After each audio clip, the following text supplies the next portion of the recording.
এই যে কাবায় যখন হাজিরা ঘোরে তালবিয়া পাঠ করে, এটাকে বলে তালবিয়া।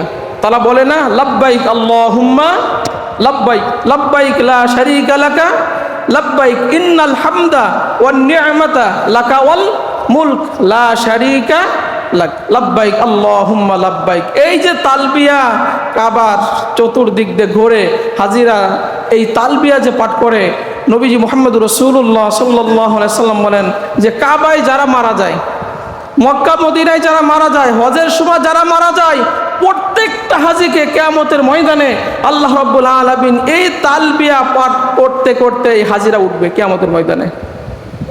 লাব্বাইক আল্লাহুম্মা লাব্বাইক লাব্বাইক লা শারীকা লাকা লাব্বাইক ইন্নাল হামদা ওয়ান নি'মাতা লাকা ওয়াল মুলক লা শারীকা লাক। আল্লাহ, আমি হাজির হয়ে বলছি তোমার কোনো অংশীদার নাই, সমস্ত প্রশংসা তোমার জন্য,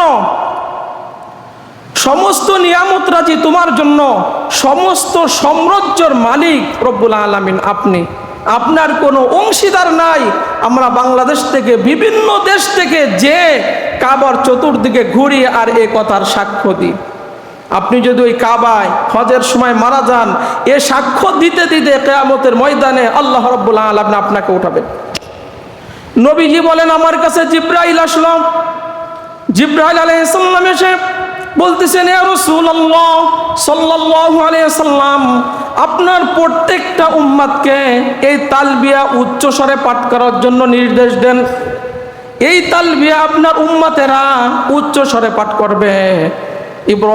হযরত নবীজি মুহাম্মদুর রাসূলুল্লাহ সাল্লাল্লাহু আলাইহি সাল্লাম বলেন জিবরাইল, এইটা পাঠ করলে কি হবে? আমার উম্মাহ যদি উচ্চ স্বরে এই তালবিয়া পাঠ করে হজের সময়, তাহলে এইটা কি হবে? জিবরাইল আলাইহিস সালাম বলতেছেন ইয়া রাসূলুল্লাহ সাল্লাল্লাহু আলাইহি সাল্লাম, আপনার প্রত্যেকটা উম্মাত যখন এই তালবিয়া পাঠ করে লাব্বাইক আল্লাহুম্মা লাব্বাইক লাব্বাইক লা শারীকা লাকা লাব্বাইক ইন্নাল হামদা ওয়ান নি'মাতা লাকা ওয়াল মুলক লা শারীকা লাক লাব্বাইক আল্লাহুম্মা লাব্বাইক, তখন এই পৃথিবীর এক প্রান্ত থেকে অপর প্রান্ত এই তালবিয়ার আওয়াজ আল্লাহ সুবহানাহু ওয়া তাআলা পৌঁছে দেয়।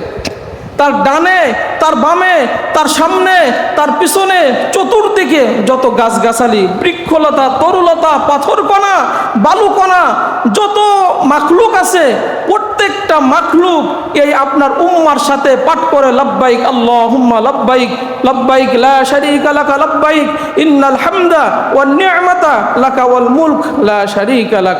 অতএব আপনার উম্মাকে বলেন, হাজীদেরকে বলেন, তারা যেন উচ্চ স্বরে এই তালবিয়া পাঠ করে।